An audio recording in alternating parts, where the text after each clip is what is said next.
సిద్దిపేటలో ఉన్నటువంటి sub station లో నిన్న దురదృష్టవశాత్తు ప్రమాదం జరిగింది.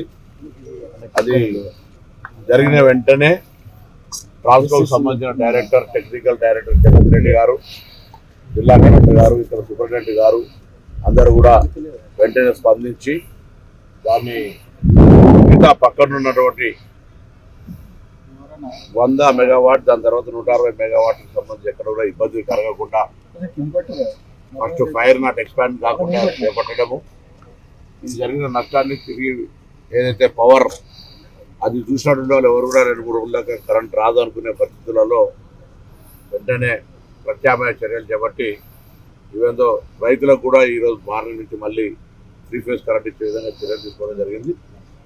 దాని యొక్క నైఫ్ స్పాన్ ఏదైతే అగ్ని ప్రమాదానికి గురైందో దానికి సంబంధించినటువంటి దాదాపు 20-30 ఏళ్ల కింద పెట్టినటువంటి సిస్టమ్ అది. సో దానికి సంబంధించి వెంటనే మరమ్మతులు చేపట్టడం కానీ, నూతనమైనటువంటి అక్కడ ఫిట్ చేయడం ఈ సబ్ స్టేషన్లో అని ఏవైతే అవసరమో అన్ని మార్పులు చేర్పులు మొత్తంగా స్ట్రీమ్ లైన్ చేసి ఎక్కడ కూడా ఇబ్బంది లేకుండా చూసే విధంగా ప్రభుత్వం చర్యలు తీసుకుంటుంది.